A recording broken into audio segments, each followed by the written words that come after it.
Good evening, pagpalain tayong lahat ng Panginoon. At nawa po ay tayo patuloy na iniingatan at pinagpapala ng ating Panginoon. Yan po ang amin pong palagi pong dalangin. Ang tayo po ay sinasamahan ng ating Diyos. Ipinoprovide ang lahat ng ating mga pangangailangan. That's our declaration. Yan po ang atin pong idinideklara ng may pananampalataya para sa kanyang mga anak. So, ngayon po ay magpapatuloy tayo sa atin pong lesson. Ito po ay pinag-uusapan po natin in the past several weeks already. Kung kayo po ay nakakasunod po sa atin pong series, ang atin pong pinag-uusapan po ay yun pong mga ebidensya na ang Ginoo, ang Diyos ay buhi talaga. At kinuod na naadiha. Talagang mayroong Diyos, siya'y totoo at naririyan para sa atin. Sa nakalipas pong ilang linggo, pinag-usapan po natin yung unang 5 ebidensya or katibayan na talagang may Diyos. Regardless muna kung sino ba yung Diyos na yan, kasi pag-uusapan natin ito sa konklusyon ng atin pong pag-aaral, ang atin pong focus po ngayon is mapatunayan na mayroong Diyos. At ang narinig nyo sa akin po noong mga previous weeks, ito po ay naging udyok ng concern ng marami mga magulang na parami ang mga kabataan na dumarating yung time ng pag-question kung tunay ba talaga na merong Diyos dahil po sa mga napakarami pong mga factors. Kaya yan ang atin pong kino-cover po dito. So una po natin pinag-usapan yung cosmological argument, the existence of God. Ang ibig sabihin po niyan, meron pong naging pasimula dahil merong nagpasimula at Diyos po ang nagpasimula ng lahat ng bagay na yan. Naalala niyo yung words ng aking anak, si JD, ang sabi niya, no God, no us. Kung walang Diyos, wala tayo. Walang anumang bagay na nalikha dahil siya ang naging simula ng lahat. Ang pangalawa po ay yung fine-tuning argument. Yun pong fine-tuning argument, basically, pinag-usapan po natin dyan yung maayos po na pagdidisenyo ng Diyos sa lahat ng bagay sa ilalim ng langit, kung bakit po ang buhay ay naging posible. At ang pangatlo po yung argument from intelligent design. Ito po yung kasunod po niyan. At ito naman po ay nag-focus po tayo dun sa complex biological systems na nagpapakita po ng katibayan, matinding argumento na hindi pwedeng ang mga bagay na nasa ating katawan at sa palibot po natin ay bunga lamang ng random processes. Hindi po pwede. Ito po ay disenyo ng Diyos na napakatalino. Yan po yung, ang naging atin pong focus po dyan ay yung 2 puntos, yung irreducible complexities, di ba? Kung naalala nyo pa po, at saka po yung determined complexities. Ibig sabihin po niyan, may mga bagay po na hindi pwedeng bawasan mo ang isang sistema niya na isang aspeto dahil hindi na siya magpa-function. At yun naman pong isa po ay kailangan na yan ay nararena. Kagaya po ng atin pong DNA, ang ating napag-usapan po nung time po na yan, yung disenyo po ng Diyos, napakagaling, napakatalino, at wala pong explanation po yan outside of our belief in God. So pinag-usapan din natin po yung moral argument, na dahil po meron pong morality, may good and evil, kasi ang nagiging argumento ng iba, kung totoong may Diyos, bakit may evil? At atin pong napag-aralan po na yung kanila pong pag-isip na merong evil, ay kanilang sinasabi na mayroong good. At hindi pwedeng magkaroon ng good kung wala pong moral lawgiver o nagbibigay ng batas or kautusan. At dahil po tayo po ay naniniwala na ang Diyos ang nagbigay po ng kapasyahan kung ano yung tama at mali, ano yung mabuti at hindi, kaya hindi po maidi-deny na meron po talagang Diyos na manlilikha. At nung last week po, pinag-usapan po natin yung argument from the resurrection of the Lord Jesus Christ. Yun pong evidences po ng empty tomb, yun pong resurrection appearances, yung pagpapakita niya sa mahigit 500 tao matapos siya na mabuhay na muli. Hindi po yun pwede po na sabihing fabricated story. At siyempre po yung transformasyon ng mga apostol ng magpakita ang Diyos sa kanila. They were willing to die for God for the sake of that cause. At ngayon po ay pag-uusapan natin po yung argument from consciousness or kamalayan. Ayan. So ako po ay natutuwa dito sa ating pag-aaral po na ito kasi kahit po ako ay mas lumalalim ang aking pag-unawa dito sa ating mga pinag-aaralan. So magandang gabi po, maayong gabi sa lahat ng atin pong kasama po ngayon. And ayan, ito po ay naka-live simultaneously broadcasted on the XBC and here on our Facebook. Ayan, so dun sa mga nanonood po, sa mga Crusaders, God bless you. Thank you for joining us tonight. So ano po ang ibig sabihin po nito, yung argument from consciousness? Ang explanation po nito, yun pong atin pong kamalayan, yung consciousness, and our ability to reason cannot be fully explained by material processes alone. Hindi po napakahirap po, imposible. Wala pong puntos na makakapag-explain ng ating kamalayan kung bakit meron tayong consciousness ng ating kamalayan at yung abilidad natin na makapagrason kung hindi dahil sa Diyos na gumawa at lumikha sa atin. So, marami po akong mga quotations po dito na atin pong i-explore at mag-decide po kayo para sa inyong sarili. At yun pong kamalayan na tinutukoy po natin or consciousness, wala pong ibang logical explanation kung bakit meron tayo niyan. Kasi ang argumento po ay ito. Ang kamalayan po at mga katangian po nito ay hindi lubusang maipaliwanag ng mga naturalistic or materialistic processes alone, like the likes of the proponent of the evolution theory, di ba? So hindi po nila fully ma-explain po iyan. Meron pong mga gaps, meron pong mga unexplained things na walang sagot. Pero sa atin pong perspektibo bilang mga mananampalataya ng Diyos, yun yung malinaw. Meron po tayong sagot po tungkol yan. So ang first premise po, premise number 1 is that consciousness and its properties cannot be fully explained by naturalistic or materialistic processes alone. Hindi po. And therefore, premise number 2 is that the existence of consciousness or ang pag-iral ng kamalayan ay mas makatuwirang maipaliwanag sa pamamagitan ng pagkakaroon ng isang banal kamalayan na nilalang. At yan po ay ang Diyos. Therefore, or sa makatuwid, mga kapatid, makatwirang maniwala tayo na may Diyos. Kasi kung walang ibang eksplanasyon ang pagkakaroon natin ng consciousness, ng kaisipan, ng kamalayan, ng abilidad na makapagrason, then the most logical reason or argument is to believe that there is God who created us in His image and His likeness with the ability to reason and the ability to comprehend. Yan po ang atin pong pag-uusapan. Kasi although meron pong physical aspect, yan po yung brain na ang nakikita po sa pamamagitan po ng CT scan, di ba? Nakikita natin yung form ng ating brain, pero wala makapag-explain ng mind. Kami po ay galing po recently dito sa Occidental Mindoro. We just arrived this morning, early morning.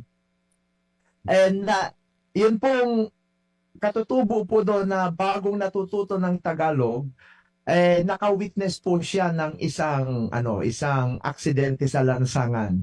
At ang kwento po ng pastor, dali-daling tumakbo sa kanila yung kanyang miyembro at nakita daw niya. Sabi niya, Pastor, may nakita po ako aksidente doon sa daan. Sabog po yung isip. Tanong ng pastor, anong sabog ang isip? Sabog po ang isip po ng tao dun sa kalsada. Ang ibig po niyang sabihin, sabog ang utak. So utak is the brain, pero ang isip, the mind, it cannot be explained. Where is it coming from? Hindi siya pwedeng bunga lamang na sabi nga natin ng random processes. Kaya nga po makatwiran na tayo po ay maniwala na talagang meron pong Diyos. So dito po, ang pag-uusapan po natin yung key aspects of consciousness or yung mga pangunahing aspeto po ng kamalayan. We will talk about self-awareness, yun pong intentionality, at yung tinatawag na qualia, at yun pong unity or pagkakaisa. So, samahan niyo po ako sa pag-aaral po na ito at naway matuto po tayo, hindi lang para sa ating sarili, kundi maging para sa mga tinuturuan po natin, para sa ating mga anak, para sa mga kabataan na nagkakaroon ng question, ano ang ebidensya na talagang may Diyos? So nawa po ay makatulong ito pong pang-anim na ebidensya na atin pong pinag-uusapan. So samahan nawa tayo ng atin pong Panginoon. So atin pong pag-usapan po ito pong una pong puntos po dito. Yan po yung tungkol po dito sa explanatory gap. Anong ibig sabihin po niyan? Yan po yung kawalan ng kakayanan ng mga naturalistic scientists, ng mga atheist scientists, meron pong hindi sila maipaliwanag tungkol po sa consciousness. Hindi po nila alam kung papaano nangyayari, kung papaano nagkakaroon ng awareness ang tao, kung paano nagagawa ng tao na yung maraming mga kaisipan ay makapag-isip siya at mapag-isa-isa ang lahat ng ito at magkaroon ng focus kung ano yung gusto niyang isipin. You know, hindi nila ma-explain po iyan. Kaya ang atin pong pinaniniwalaan, it is a gift from the Lord. So, ito pong sinasabi po na gap, problem po na ito, ang explanation po dito, ito po yung tumutukoy sa kahirapan ng pagpapaliwanag kung papaanong ang pisikal na proseso sa utak ay nagiging sanhi ng paksa ng karanasan ng kamalayan. Ipinapakita po dito yung gap or yung agwat, yung pagkukonekta po ng pisikal na estado ng utak sa personal na kamalayan. So, yan po yung problema po ng gap sa pag-explain po niyan. So, sa kabila po ng, alam niyo po, these days, masyado pong heavy word po yung neuroscience kasi talagang they consider the neuroscientists as experts when it comes to brain processes. Yan po yun. Sa kabila po ng pagsusulong po ng neuroscience, mayroon pong malaki pong gap or agwat dun sa pagitan ng pag-unawa sa mechanical brain at pagpapaliwanag kung paano ito nagiging consciousness or kamalayan. Hindi po walang explanation. So ang gap po na ito ay nagpapahiwatig na ang ating consciousness or ang ating kamalayan ay maaaring hindi ganap na maipaliwanag ng pisikal na proseso lamang, at ito po ay maaaring mga ilangan ng non-material explanation. At yung non-material explanation po na yon, the origin is the divine or God. Wala pong ibang sagot. So, ang argumento po ay ito. Pagdating sa consciousness natin, pagdating po dito po sa kamalayan, ano ang pipiliin mo? Yung walang explanation kung papaano nangyayari or yung may explanation kung bakit nangyayari? Ulitin ko po, makatwirang na paniwalaan natin na ang atin pong tangkilikin ay ang merong explanation kung bakit meron tayong kamalayan, meron tayong consciousness, kesa paniwalaan na walang Diyos pero walang explanation kung bakit meron tayong kaisipan, kung bakit meron tayong kamalayan. Kayo po ang humusga. Ano ang inyong paniniwalaan? Yung walang paliwanag o yung may paliwanag?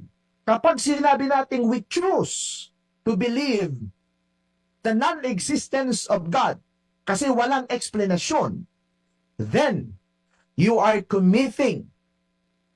violating principles of correct reasoning. Bakit mo paniniwalaan ng isang bagay na walang explanation samantalang may isang nagpipresenta na may explanation dun sa hindi may paliwanag dito sa aspetong ito? At yan po ay ang kaugnayan ng Diyos sa ating kamalayan. So sana po yan po ay nagiging malinaw po sa atin. Ang pangalawa pong aspeto po nito, ang puntos po aside po dyan sa problem of the gap or the explanation gap, ay ito pong yung irreducibility. Pabalik-balik po natin yan, di ba, na atin pong naririnig. Irreducibility. Anong ibig sabihin po niyan? Ito po ay tumutukoy po sa ideya na ang kamalayan po ay hindi ganap na maipapaliwanag or marireduce sa pisikal na proseso lamang. Kabilang po dito ang natatanging katangian ng mga kaisipan, damdamin, di ba, yung emotions, intensyon na lampas dun sa sinasabi nating chemical reactions lamang. So ang mga karanasan po, yung malay tao na tinatawag po natin, ay may mga katwiran na tila hindi nagmumula sa pisikal na bahagi lamang. Kagaya ng sabi natin, yung gap problem po na yun. Halimbawa, ang emosyonal na epekto ng pakikinig sa musika o ang pagiging, halimbawa, komplikado ng paggawa ng moral na desisyon ay meron pong kinalaman sa higit pa na aktibidad ng utak. Ito po'y nagpapakita dito sa ating word na ginagamit, irreducible na kalikasan ng kamalayan. Hindi mo siya pwedeng tanggalin na merong factor, meron talagang bahagi, merong origin ang ating kamalayan at yan ay walang iba kundi ang Diyos. Ano po natin, yung illustration po natin na ginagamit po dito. Halimbawa po yung computer. Di ba, ang computer po merong hardware, meron pong software. So ang hardware po, yan po yung nagpo-proseso po ng datos. Ngunit wala itong karanasan ng emosyon or kamalayan. So ang isip po ng tao na may kakayanan na sa pagmamahal, sa empathy, compassion, creativity, ito po ay nagpapahiwatig, mga kapatid, ng mga kamalayan, na ang kamalayan ay may kinalaman sa higit pa na pisikal na proseso. And we will go back there. Kung walang explanation ang science, kung walang explanation ang mga neuroscientists, then God has a solution. God has the answer. And I, for one, would choose to believe na talagang ang origin po natin ay Panginoon. Hindi po ito epekto lamang po ng mga random po na mga proseso. So, mas logical po na paniwalaan po natin.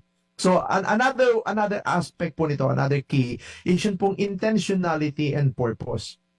Ano pong ibig sabihin po niyan? Yun pong intentionality po ay tumutukoy po sa kakayahan ng isip na maging tungkol sa o kaya nakatuon sa isang bagay. Our ability to focus. Unique po yan sa atin po mga tao. Ito po ay ang kakayahan ng atin pong isip na bumuo ng kaisipan tungkol sa isang bagay, sa isang ideya, o sa isang layunin. So ang layunin ay nagdaragdag ng isang another dimension ng pagkakaroon ng kahulugan o layunin sa likod ng mga kilos or ating kaisipan. Yun po ay wala ding explanation kung saan ang gagaling po yung kapasidad po na iyan. Kaya, the only logical explanation is that God created us to be creators, just like Himself. Makapag-create una sa ating isip. At yan po ay hindi po maipapaliwanag ng science kung saan po yan ang gagaling. Outside of the divine. Ang Diyos ang tumukoy, lumikha sa atin ng merong ganyang kakayanan. So, isipin po natin ito na kung tayo ginawa ng Diyos na ganito, appreciate po natin yan. Diba? Lord, salamat. Binigyan mo kami ng kakayanan na makapag-isip. Binigyan mo kami ng kakayanan na makapag-desisyon. Mga kasama, pag-isipan niyo po itong mabuti.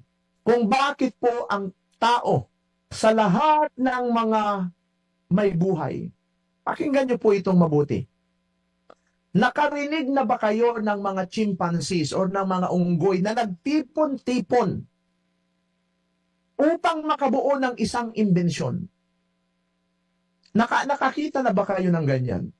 Sa written human history of around 6,000 years of humans existence here on earth, meron na bang naisulat na grupo ng ibang nilalang na nagkaroon ng kaisipan na makaimbento ng isang bagay na hindi nila nalalaman sa una?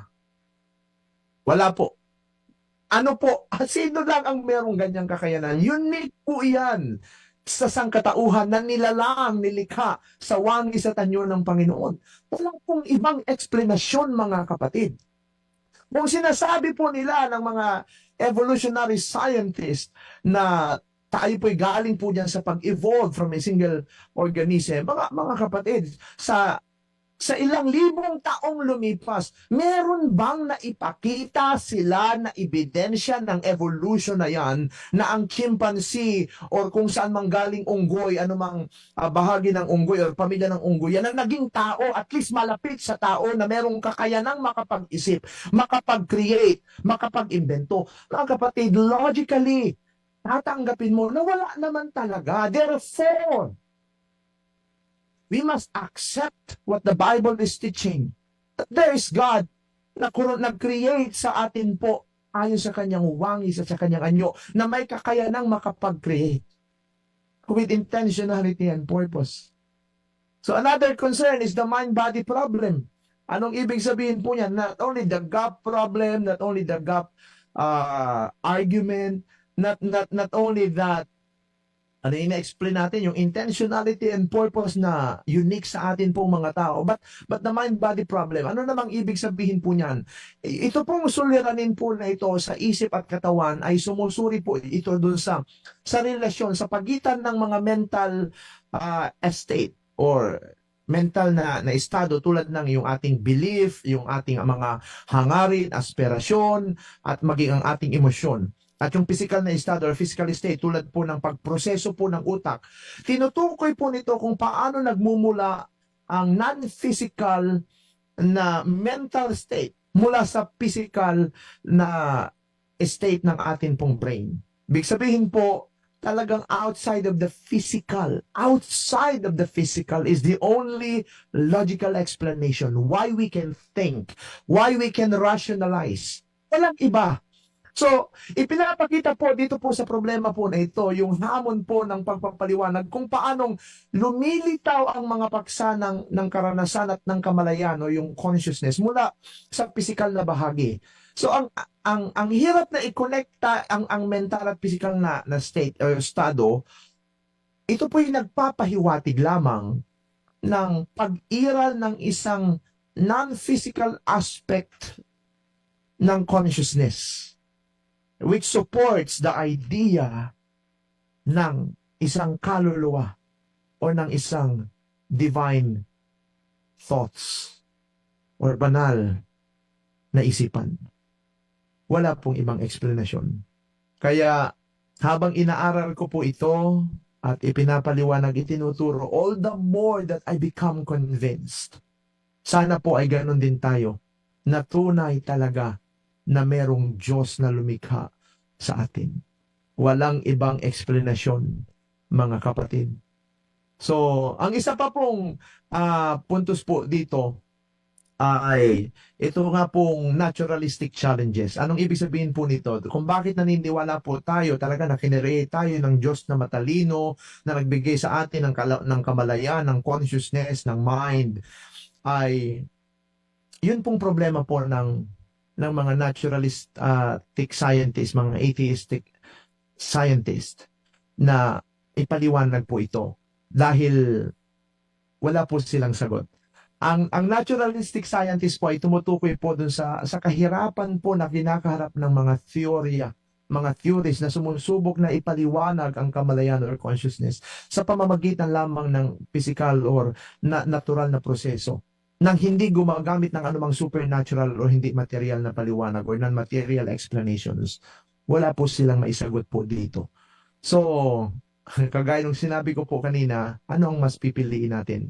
So, marami pong mga scientists and mga philosophers po ang nagtalo na ng maraming mahaba-habang panahon na po na hindi pa rin naging sapat yung kanila pong naging pagpapaliwanag sa mga bagay po na ito. Kaya tayo bilang mga Kristiyano po na naniniwala doon po sa divine being na lumikha sa atin, aba, ay malaking puntos po ito. Kasi kung walang sagot po ang science, aba, ay may sagot po ang pananampalataya na merong basihan. At yan po ay ang Biblia. So marami po dito pong mga quotations actually that I gathered from J.P. Moreland, C.S. Lewis, and even the other other philosophers like René Descartes and Immanuel Kant. Ito po yung mga philosophers na nakilala ko back in college na nagpapatunay po dito po sa mga argumento po na ito na atin pong ipinapaliwanag. At dito po sa atin, marami pong sagot ang Biblia. Kagaya na lamang po ng sinabi ng Panginoon sa Genesis chapter 1 verse 27. So God created mankind in His own image. In the image of God, God created them, male and female, He created them. Anong ibig sabihin po niyan? Yun pong pinapakita po ng verse po na ito ay nagre-reflect po doon sa consciousness ng Diyos na atin din pong tinanggap dahil tayo nilalang ayon sa kanyang wangis at anyo. At ang sabi nga, di ba, ng psalmist ni Haring David, ang sabi niya, I praise you because I am fearfully and wonderfully made. Your works are wonderful. I know that full well. At ang sabi sa 1 Corinthians chapter 2 verse 11, I love this. For who knows a person's thoughts except their own spirit within them? In the same way, no one knows the thoughts of God except the Spirit of God. There's no other being who can know your thoughts but yourself. And yan po ang tinanggap natin po na abilidad mula po sa Diyos. Makapag-isip independently, makapag-proseso, makapag-determine ng layunin, makapag-focus sa kung ano natin gustong isipin, makapag-create ng mga bagay na hindi natin pa nakikita sa kasalukuyan na magiging kapaki-pakinabang para sa ating pamumuhay. So, mga kapatid, napakarami pa po nitong mga pwede pa nating talakayin po dito. Pero sana ay naging sapat po ito pong argumento po na ito. Walang explanation ang science, pero ang Biblia ay merong sagot. Uulitin ko po, ano ang mas pipiliin mong paniwalaan? Yung walang maipaliwanag tungkol sa consciousness and our ability to reason? Or yung merong explanation na ang sinasabi, meron kang kamalayan at kakayanang magrason dahil nilalang ka sa wangis at anyo ng Diyos. Therefore, it is logical to accept and embrace the truth of the Bible.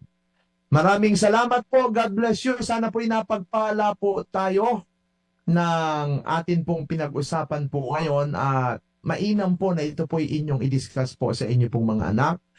At nang sa ganun po ay mapatatag po ang kanila pong mga pananampalataya at yakapin ang katotohanan ng Biblia. So hanggang dito na lamang po ang atin pong pagbabahagi, pero sana po'y unti-unti na papatatag ang atin pong pagkilala po sa Diyos at tumitibay ang atin pong pananalig at hindi matitinag sa anumang mga hamon ng mga taong walang pagkilala sa Diyos na ating sinasamba. So maraming salamat po. Ito po si Brother Job Solentino, ang inyo pong nakasama sa loob ng 30 minutong pagbabahagi ng salita ng Panginoon. Pagpalain tayong lahat ng ating Panginoon. Hanggang dito na lamang po at nawa patuloy tayong lumago sa pananampalataya at sa habag at biyaya ng ating Panginoon. Salamat din sa ating pong technical assistant kay kasamang June at sa ating manager kay Manager Ramel Banges at sa lahat ng atin pong mga tagpaminaw, tigpaminaw, mga avid viewers, avid listeners here on Facebook and on the radio. God bless you.